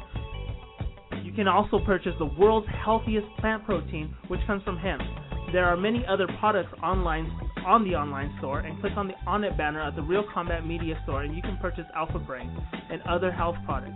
Use the discount code Real Combat Media, and you will receive 10% off at the checkout store on the On It. That is ONNIT on the banner at Real Combat Media store. Buckle up. Here we go. Let's get this show started. Welcome back to Real Combat Media Boxing Radio. This is episode 30. I am your host, Christy Rosario. I'm still here with the Boxing Prophet in New York City, and Vivek Wallace in Florida. Vivek, I wanted to ask you, do you have a Twitter or anything that you'd like to put out there? You know, I do have a Twitter, but the funny thing with me and Twitter, I only really get on it when I really, really have something to say. I'll throw it out there, though. It's Vivek Wallace 747. That's VIVEKWALLACE 747, like the jumbo jet. And generally I'm on there around fight time, but other than that, you can find me on Facebook under Vivek Wallace, Left Hook Lounge. Either one, you find me on there. Thank you. Now you have your show is called the Left Hook Lounge, and now is it usually on Tuesdays, or is there another day and time? Yeah, we recently went to Tuesday. We were going Monday nights, but obviously you don't want to go head-to-head with that big monster called the NFL. So Monday Night Football kind of pushed us away from that night. So we moved to Tuesday nights, ironically, right when your show ends. So for those of you out there listening, you know, you can listen to my buddies here at Real Combat Media Boxing and then listen to our show, Left Hook Lounge Radio. Very similar format, although we typically just, rather than bring on guests, I guess it's more like the old school sports radio format where we're just taking calls and letting the fans speak out. So we get a lot of that in and fewer guests, but gives you two different change of platforms, both great shows, so you got to love it. I like that. It's the best of both worlds. You get 4 hours. Now you're on for 2 hours as well, right? Exactly. Uh-huh. Oh, so you get 4 hours of great boxing talk. And is it tonight as well? Are you taking a break this week? No. Actually, we are going to go live tonight. I wasn't going to. There's a few things going on that we needed to get addressed. But, yes, we will be going live tonight in roughly a half hour from now, actually. Oh, very cool. So make sure you guys look for the Left Hook Lounge right after this show, and you'll get all your fix on boxing. Well, this is great. We need to move on because I want to start talking about fights that we had this week, and the fights coming up, and we have a lot of stuff, and we only have a little time. So we're going to move right in to talk about the fight with Vladimir Klitschko and Povetkin, Alexander Povetkin. What can I say about that fight? You know, it's interesting. I'm not much of a heavyweight fight watcher. I did like it, but I was a little annoyed because Vladimir Klitschko is so big and so strong that he made Povetkin look to me like a rag doll, the way he threw him around and the way he was holding. And, you know, and then the one time that, you know, Povetkin got hit, and finally the referee did not give him an 8 count. I agreed. He didn't deserve an 8 count. But you hear Max Kellerman saying, or one of the commentators, that was an 8 count. It was not an 8 count. I kind of thought Povetkin got a little of the short end of the stick. And, you know, I want to ask you, Prophet, what did you think of that fight? I was kind of disgusted by it. 2 things came into my mind. One is that we need a super heavyweight division. I remember when the cruiserweight division was first invented, everyone said, you know, they didn't take kindly to it, and then Evander Holyfield helped put the cruiserweight division on the map by unifying the titles. It's just not fair for a guy who weighs 250. For this fight, he weighed 242, but it's not fair for a guy who weighs anywhere between 250 and 260 to fight a guy who weighs 220. And Klitschko, to me, his fight was disgraceful. And yes, the numbers, when all is said and done, the numbers will speak volumes about Klitschko's career. You know, the 7-year reign, the 14 consecutive title defenses, the 21 heavyweight title fights. But the fact remains, the 2 fights where he had to shine the most were against David Haye, where sure, David Haye ran like a thief in the night, but Klitschko didn't exactly cut off the ring and try and knock David Haye out.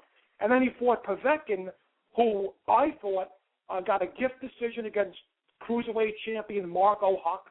Marco Huck clearly won that fight, but they gave it to Povetkin. And the officiating in this fight was horrible. And basically every time Povetkin tried to land a combination that was noteworthy, Klitschko would hold him and shove his head down. And I think it was disgraceful that more points should have been deducted. In the 7th round, Klitschko knocked him down 4 times, and maybe only one of them should have been scored a knockdown. He would land an uppercut and throw Povetkin to the canvas.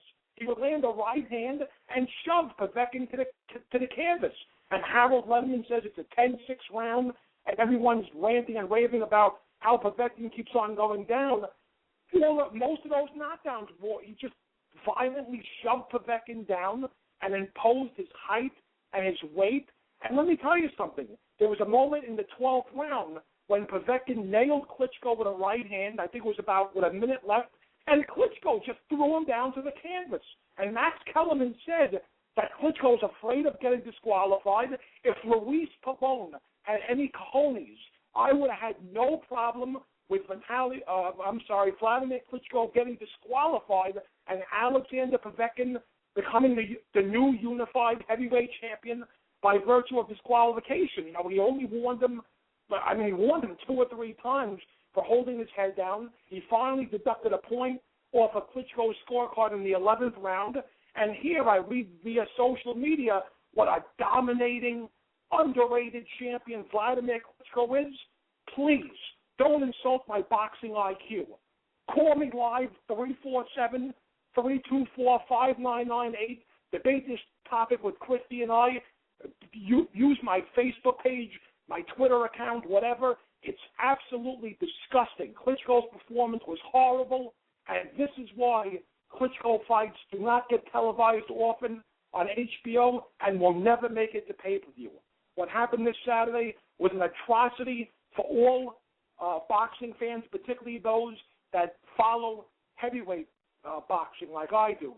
I'm passionate about it. Don't even mention Klitschko in the same breath as Evander Holyfield, Mike Tyson, and Lennox Lewis.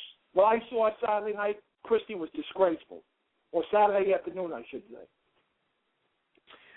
I love the passion. What did you think, Vivek? You know, can we just replay the Prophet? I'm like really right. I'm on the same. I'm totally on the same sheet of music with him. You know, it's tough because I look at the Klitschko brothers.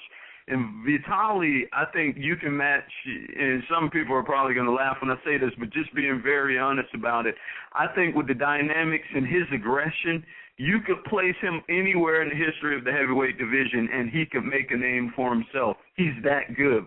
Or he was in his prime. He's getting a little older, Vitaly. But Vladimir is a different animal. And the fight that we saw the other night, you know, I want to give everyone listening and you guys too something to think of. When we look at these smaller fighters, the Manny Pacquiaos, the Floyd Mayweathers, all these guys who we look at it and we marvel the fact that they fight a man, or I won't even say fight one opponent, the fact that they've gone multiple weight divisions to fight all these different guys in different weight classes, we marvel that fact. But when we look in the heavyweight division, somehow we're totally okay with a guy who outweighs his opponent by 50 pounds and 6-inch reach, and not only does he walk in the ring with all these huge attributes, but he can gain additional attributes by being able to lay on the guy and put him in a headlock and lean on him without it being called. There's so many things that was fundamentally wrong about that fight, and I think it all started with the fact that Vladimir, in my opinion, really does not trust his chin a whole lot. He's a superior fighter because the level of opposition is much smaller, and perhaps the talent is smaller as well. But I was not impressed, and as much as I tried to generate excitement around Vladimir, it totally ruins my feel for the heavyweight division. With him being a leader of it and his fighting style, it's absolutely obnoxious. And that's probably strong, but honestly, it's just the way I felt after giving up a Saturday afternoon with my kids to watch it live. Yeah, you know, I think we all have pretty much the same sentiment, the same sentiment. And do we think that the referee was a little coddling Klitschko a little bit, or what did you guys think on the referee?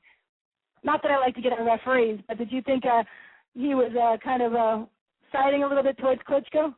Prophet, what do you think? Yeah, I thought it was horrible. Like I said before, I would have had no problem whatsoever if he disqualified Klitschko and gave the belt to Povetkin. I mean, he warned him 3 or 4 times for shoving his head down. Mm-hmm. And, you know, even with the knockdowns in the 7th round, Christy, watch it on the replay. He would nail Povetkin with an uppercut and then throw him to the canvas. That's not a knockdown. It's crazy. I saw that. I saw it. I'm telling you, poor Povetkin went around like a rag doll because he kept getting hit and then shoved and then pushed and thrown down. But now that was a question I read online. People wanted to know. So you think he should have been disqualified? What did you think? Did you think it should have been that strong, Vivek, that he should have been disqualified, Klitschko? My personal opinion, if you have to warn, first of all, if you clinch more than twice in any given round, you should be warned. If you clinch a 4th time, you definitely need a point deducted. If you do it in multiple rounds, absolutely you need to be disqualified. Now, I think it was just that bad. It was so excessive. Someone online was actually doing a count, and I don't remember what the number was, but it was so astronomical, and it just made me laugh because I can't believe that he was allowed to do it this often, and it didn't result in a disqualification. That's crazy. It's totally unheard of and unprecedented. Yeah. All right. Well, we're going to move on, get away from Klitschko and Povetkin. We're going to go to here we go. I know Prophet's upset about this one. Julio Cesar Chavez and Brian Vera. So as we know, Vera did not win the decision. Let me look here on what the decision was. Let's see here. So we had, and you know, I know Grenadier, and I really respect your judging. I know Marty Denkin. I respect him, and then Carla Kaliesha comes from the whole family. Her father is Raul Kaliesha. Grenadier had 98-92. Carla Kaliesha had 96-94. Marty Dickens had 97-93. All for Julio Cesar Chavez. Prophet, you go. Yeah, I sent you a message before the show that I'm going to do a lot of ranting and raving, and this is it. You know, the politically correct fighter got the decision, and it was another black eye for boxing. A week or so after one judge, C.J. Ross, has the cojones to score the Canelo fight a draw, we have Grenadier, who scored the fight 8-2 for Chavez Jr. over Vera. You know, it was awful. The only way I can come to her defense, a lot of the rounds were close. They were tough to score. You know, Vera would land a lot of combinations, and Chavez Jr. would land one power shot that would contort Vera's neck backwards. But, you know, if you're being outlanded, I think CompuBox numbers show, and I'm not usually big on that, but CompuBox numbers show that Vera actually threw maybe 400 more punches, and he would just land like a 3 or 4 punch combination that was solid. You know, it didn't shake Chavez Jr.'s head backwards, but they landed flush. And these weren't pity-pat shots. These were nice, hard combinations. And Chavez Jr. would respond with maybe one power shot. One power shot in a round does not negate a combination, loads of combinations landed by the other fighter. And Chavez Jr. looked tired. The weight issue was a problem for him in the last couple of rounds. I scored the fight 6-4 for Vera, so I had it close. And realistically, if you had it a draw, or maybe if you had it 6-4 Chavez Jr., I can't go crazy. But 7-3 Chavez Jr. and 8-2 Chavez Jr. a week or so after having one judge scoring the Canelo Mayweather fight a draw, it's disgusting for passionate fans of boxing, and it makes the casual fan who wants to get into professional boxing and try and follow it turn the other cheek or turn a blind eye to it because they think it's corrupt. So it was basically, with the exception of Miguel Cotto's wonderful performance, it was basically a very, very ugly, it's been a very, very couple of ugly Saturdays for the sport of boxing. All right, Vivek, your turn. No, I mean, quickly, I think there needs to be a better understanding for what the judges are instructed to look at. You know, when we talk about effective aggression, I'm a firm believer that effective aggression is only effective if you're connecting.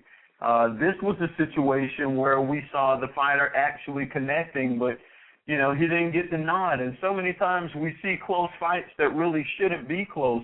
You know, I was talking to a fight fan earlier today as an example about the Mayweather-Oscar De La Hoya fight, where Oscar De La Hoya threw 107 more punches, yet Floyd outlanded him by 85. So you had a lot of thudding shots that made a lot of noise, got a lot of oohs and ahs, but they were few, far, and in between. But for some reason, they resonated in the minds of the judges, made it look a lot closer than it was. I would love to know, are these judges being instructed to judge in a way that they give more, you know, more energy and effort or more placement on power shots as opposed to connecting? You know, I don't know what the deal is, but we continue to see it. So maybe it's something behind the lines that we as fans and media just are not privy to. But there's no other way to explain that because clearly Vera should have won that fight, or it should have been judged much closer. All right, guys, because we don't have a lot of time, I really want to get to the other fights. And, yeah, you know, I watched the fight too, obviously, and it was, for me, it was very close. I think it was even closer in my eyes than Prophet is saying. I know, and like you were saying, Vivek, you know, there is an effective aggressor, there is a harder puncher. So then we have Vera that threw an astronomical amount of punches that connected, and they have Chavez that landed some really hard punches and some really good ones. And, you know, I don't think he was given credit from Prophet as much as he did land, but at the same time, I think it was close. I think it could have been a draw, but it was a lot closer than, I have to say, than the judges gave on their scorecards. But we have to move on, so we're going to go now to Juan Manuel Marquez and Timothy Bradley, which is set for this coming weekend. And this should be a good one. Prophet? You know, it's a tough fight to call. You know, Juan Manuel Marquez hasn't lost to a fighter named Floyd, other than Floyd Mayweather and Manny Pacquiao, in 7 years. And that was Chris John, who still holds the title till this day. Shows you how underrated Chris John is. Juan Manuel Marquez at 40 years of age is getting better, but sometimes he fights down to the level of his opposition. You know, he was floored by Michael Katsidis. He struggled with Juan Baby Bull Diaz in his first fight. Timothy Bradley, meanwhile, does nothing great, but continues to win. He reminds me of a poor man's Evander Holyfield. The way he took away Lamont Peterson's heart and won every round. The way he outgutted Devon Alexander down the stretch. You know, and even if you want to say he got a gift decision against Pacquiao, Timothy Bradley's skills are very, very underrated, and they go underappreciated. And I had the Pacquiao fight a lot closer than most people did. My only question is, you know, he went on 24/7, and he said that he was concussed for months after the Provetnikov fight. How much does Bradley have left in the tank? You know, and I remember Kendall Holt, he got knocked down a couple of times in that fight too. So Bradley doesn't have the best shit in the world. And I didn't like what he said on 24/7, that if need be, he'll brawl with Marquez. I think this fight, the uglier this fight is, the more it behooves Bradley. He's got to go back to the old Bradley who boxes, who moves around the ring, who studies his opponents. And when Juan Manuel Marquez tries to get aggressive and counterpunch, Bradley has to clinch and hold on and throw body shots, and not under any circumstances let his pride get the better of him and go to war with Marquez. And Marquez, you know, let's get real. Marquez was being out-hustled and was on his way probably losing the fourth fight to Pacquiao before he landed the right hand heard around the world that face-planted Pacquiao. Marquez, you know, as far as I'm concerned, was too busy relying on his counterpunching skills. And he should have engaged Pacquiao more, and maybe he could have knocked him out even earlier than round 5. So it's just a question of which Bradley and which Marquez are going to show up. I think Bradley will have his moments early. He'll get off to the early lead because he's got tremendous stamina. And maybe after 6 rounds of boxing, we'll have it 6-3 or 5-4 for Bradley. But eventually Marquez's power is going to catch up to Bradley. I think Bradley will be lured into a street fight. He'll have no choice. He's a prideful guy, too much pride. And I think Marquez is going to catch him with a right hand in the 10th round. He'll get knocked down, he'll get up, and then eventually the referee will stop it. So I like Juan Manuel Marquez to beat Timothy Bradley by a come-from-behind 10th round technical knockout and become the only Mexican fighter ever to win 5 world titles in 5 different weight classes. Wow. Well, you heard it here first. But you know what, Prophet? I have to disagree a little bit because I don't think Bradley has a glass chin. If he can get hit, go down, and come back up, then I think he has a very strong will as well as a strong chin. Because if he didn't have a strong chin, he would have been out on that canvas. As far as Marquez and Bradley, you know, I just hope that Bradley doesn't get into a straight fight with Marquez. I don't think that would be the best for him. I've enjoyed watching the HBO 24/7. I love those because I want to hear about people's lives and what's going on. And I felt bad for Bradley because after his win with Pacquiao, he's supposed to celebrate and enjoy it, and instead he felt like crap because everyone was questioning the decision. Whether you questioned it or not, you had to give him credit because he's not the one that was judging that fight. So I'm glad that he went on and that he's going to get this fight with Marquez. Whether he wins or loses this, I think it's going to be a good move for him. Like you were saying, Prophet, he did have a concussion. I still think he's young enough and strong enough and skilled enough, Bradley, that he has more in his tank. And Marquez, what a fighter. He is a fighter, whether you thought that he was losing to Pacquiao. You know, I don't know. I'm not the prophet, so I'm not going to prophesize, but I do think it's going to be a great fight this weekend. What about you, Vivek? I think I have to lean Marquez. I think Bradley, much like a Danny Garcia, neither one of them do anything great and they're not, there's certain things about them you want to see, you wish to see, but you don't always see. But the one thing about both those guys, they know how to win. They find a way to get it done. This is a situation, though, where I look at what Bradley has got himself into with Provodnikov. I don't know how he's going to respond, to that type of damage, that type of beating, I think is an appropriate word, even though he won. That took a lot of years off his ring life, I think. That was a very, very brutal fight. And now he's coming in against a fighter who's very, very precise, great precision punches, extremely intelligent, definitely the smartest guy Bradley's faced. And I think that he has the know-how to take advantage of some of those mistakes. If Pacquiao's power couldn't keep Marquez off of him in 4 fights, I don't know that Bradley can do anything to keep him from being in harm's way. So I think it'll be a great scrap, but I have to lean. I think I'm going to have to lean Marquez. Actually, by late stoppage in that fight. I think that Bradley's will keep him fighting, but I think that at some point the ref is going to want to pull the curtains. And on that note, I do apologize, but I'm going to have to run, guys. Vivek, thank you so much for coming on the show, and I hope you'll come back again. Have a good show. Hey, whenever you guys want me, consider me there. I appreciate it, everything. Prophet, you take care, my man. Thanks. Take care. Pleasure to have you on.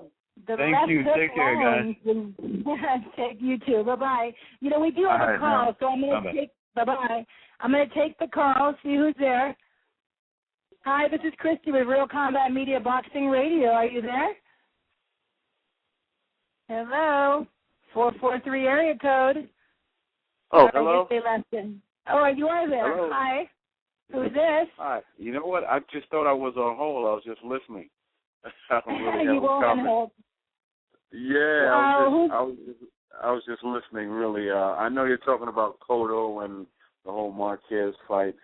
I don't think he's going to knock Bradley out. I think Bradley's he's stubborn, if anything. He does have willpower, and he's not going to make the same mistakes that Pacquiao did. Pacquiao, even after fighting this man 4 times, he forced the issue and he left his feet and he left himself open. That's why he got knocked out. So I don't see Bradley doing that. Even though Bradley, for all the things that he doesn't make silly mistakes unless he feels he has something to prove. Like when he fought Holt, right? Right. He had no business going toe-to-toe with him when he got knocked down the first time. And that's why he went back to boxing. Because after that knockdown, he was like, oh, okay. He just went back to boxing. In his last fight now, he felt he had something to prove, so he used little or no movement. He didn't move, and you saw what happened to him. He swole up. He just got swole up, and he basically almost got knocked out. Both these guys are very good and very skilled boxers. I'm going to go with Bradley simply on the fact that he's determined and his age. And I think Marquez is he's padding his bank account because he knows he's on his way out. I'm not saying he's not going to put up a good effort, but he's leaving. So. Well, what is your name, by the way? What is your name? I'm sorry, Troy. Troy, you have a very good analysis there. You're going to have to come back and call us next week so we can see what happened next Tuesday, because we only have a minute left almost. But, Troy, thank you. I appreciate that. Now, real quick, what do you think about Orlando Cruz and Orlando Salido? Who's going to win that one? Oh, you know what? I haven't taken the time to check out either fighter yet, man. I used to be really into boxing, but I haven't taken the time to see either fighter, so I can't make a comment. I'm sorry. Okay, yeah. Thank you. But call back next week. I'm going to ask Prophet. Thank you. We only have 90 seconds. Let me get the Prophet. What do you think about Orlando Salido and Orlando Cruz, Prophet? I like Salido. It's if he doesn't look as bad as he did against Mikey Garcia in his last fight, he should be too much for Cruz. Every time Cruz has stepped up, he's lost to Daniel Ponce de Leon and Cornelius Locke. So if Salido isn't a totally shot fighter, I like him by a TKO in round number 7. But it is our 30th episode that's coming to an end, so that has to be some sort of anniversary. So I want to say happy 30th anniversary for Real Combat Media, to you, Christy, and to the genius behind Real Combat Media, Anthony Gonzalez. 30 episodes, baby. 30. Happy anniversary. That is awesome. And remember, everybody can listen to us on iTunes, YouTube, Real Talk, Blog Talk Radio, Real Combat Media. Quickly, Prophet, I'm going to say thank you, and I'm going to see who's on the line, because someone's on the line, and then we got to go. Who's on the line with Real Combat Media Boxing Radio? I guess they're not there. So, Prophet, I'm going to say goodbye to you, and I want to tell everybody, this has been another great show. I really enjoyed speaking to Devon Alexander and Kaliesha West. We will be back next Tuesday, 4 Pacific, 7 p.m. Eastern, with episode 31. A special thanks to Vivek Wallace for joining us today, and the Prophet, as always. Thank you for joining us on Real Combat Media Boxing Radio, and have a fantastic week.